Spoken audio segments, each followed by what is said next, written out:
Good day sa inyo lahat, fellow campers! Welcome back to our channel. For today's video, we will bring you to a campsite in the middle of the jungle with ribbon-like, flowy and clean river that curve gently through the forest.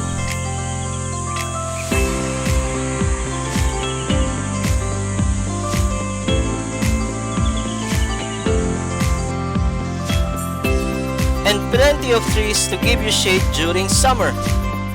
So, what are you waiting for? Sit back, relax, and enjoy!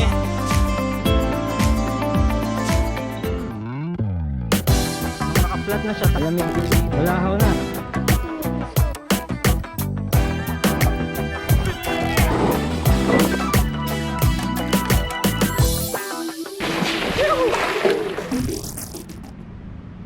Isang mapagpalang araw po muli sa inyong lahat, mga fellow campers. Bago po ang lahat, nais po namin magpasalamat sa inyong lahat sa mga dating subscriber at mga bagong subscriber ng aming channel. At kung hindi pa po kayo subscriber, please hit that subscribe button and notification bell para hindi po nyo ma-miss ang aming mga videos. Sa ngayon po, meron po kaming 3.78k subscribers. Wow, maraming salamat po. Tulungan nyo po kami para ma-reach namin ang 5k subscribers. Ang campsite na pupuntahan namin, mga kaibigan, sa pagkakataong ito ay isa sa mga paboritong pinupuntahan ng iba pang mga campers. Ito ay napapaligiran ng bundok at nasa gitna rin ng jungle. Isa rin sa dahilan kung bakit binabalikan to ng mga campers ay dahil sa kanilang malinis at magandang ilog. May konting off-road challenges ang papunta sa campsite. Ngunit ang kagandahan nito, tutulungan kayo ng staff nila para makarating ng maayos dun sa campsite kung kayo ay first timer. At kahit mga 4x2 na sasakyan ay kaya nang makapunta sa campsite na to dahil maganda na ang daan at inayos na nila. Paborito rin po ito na pinupuntahan ng mga taong maraming utang kasi wala pong signal dito sa areang to kaya hindi po kayo makokontak ng mga pinagkakautangan nyo. Ngunit ayon sa impormasyon na nakalap namin, magkakaroon daw po ng tower ng Globe sa bandang Daraitan. Kaya po posible na magkaroon ng signal ang Globe dito.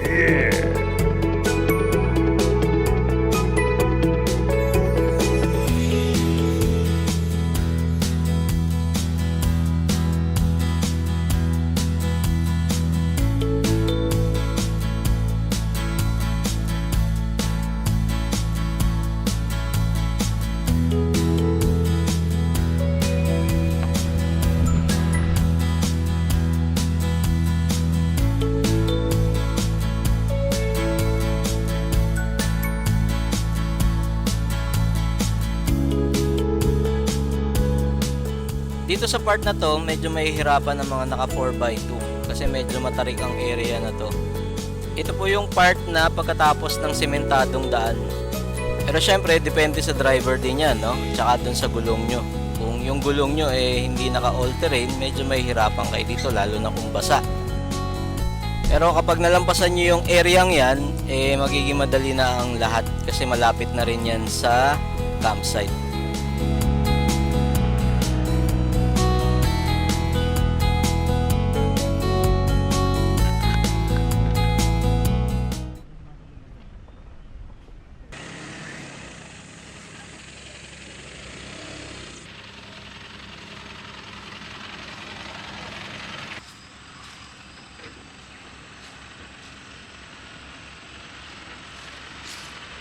Ayos.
kaibigan, susubukan namin matulog sa loob ng sasakyan. Dinala ko rin yung aming dating inflatable bed para yun yung magiging pulunan namin kasi yung part na dun sa may bandang gitna ng sasakyan ay palubog. Ito naman yung aming self-inflating na bed na supposedly pag binuksan mo siya mag-inflate na siya sa sarili niya, kaso ang tagal-tagal naman. Kaya lang hindi rin siya ganun karami ang hangin sa loob, kaya dinala ko rin yung aming pump para mas mabilis ma-pump yung hangin sa loob. Yun ang claim nila. Kaya lang, nakakagago. Hindi ko alam kung nag-inflate eh. Kaya, gamitan ko pa rin siya ng pump.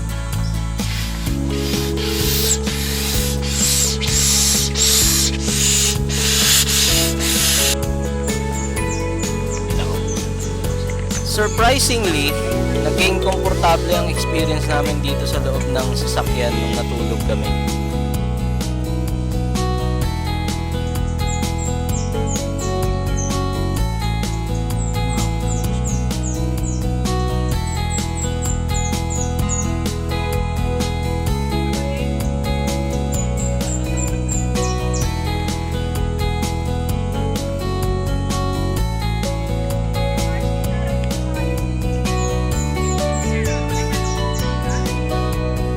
Lagyan ko lang ng sunshade screen namin.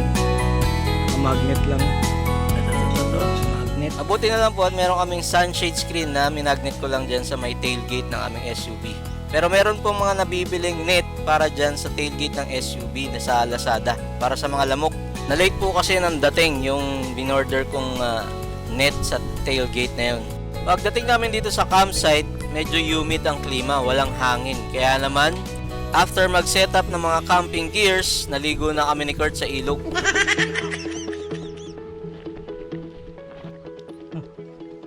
Go.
Meron nga po palang bagong spot na pinapayagan nilang pumunta dito sa may campsite na to. Napakita ko po sa inyo maya maya. Ito na po, malapit na. Ang tawag po nila dito ay ang secret spot. Ito po ay located doon sa upstream kung saan may naghiwalay na daan ng ilog. Napuntahan din po namin yan yung unang punta namin dito sa campsite na to at talaga namang nagandahan din kami. Malaking na.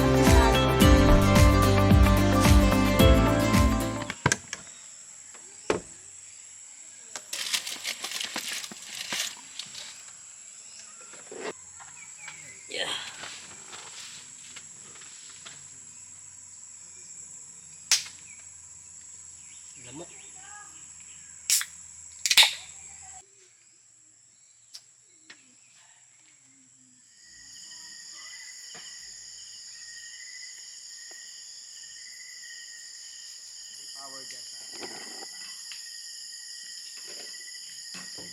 Yan.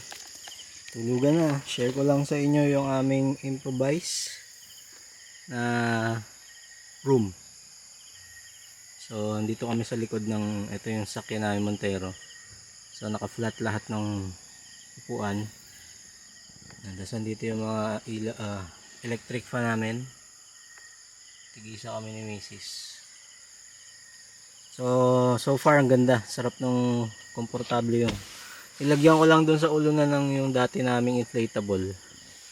Sa medyo para hindi kami doon kami kasi uulo. So yan. Dito kami matutulog.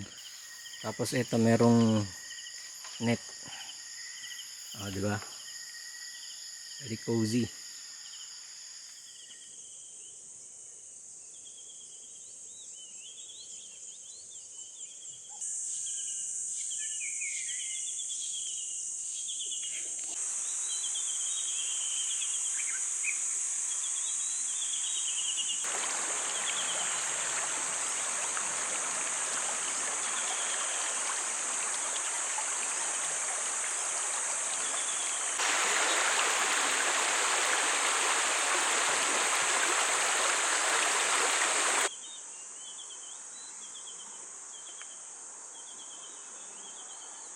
Pagdating ng umaga, maaga namang kaming nakapagligpit ng aming mga camping gears. Unang-una dahil wala kaming dalang tent, natulog lang kami sa kotse. Kaya naman nagkaroon kami ng mahabang oras para ma-enjoy ang nature, makipagkwentuhan sa aming mga camping buddies at mag-relax. Alright, maraming salamat po muli mga kaibigan sa inyong panonood. Abangan nyo po yung aming susunod na video. Pupuntahan po kami dito sa May Sambales, napakagandang campsite. See you again on our next video. Peace!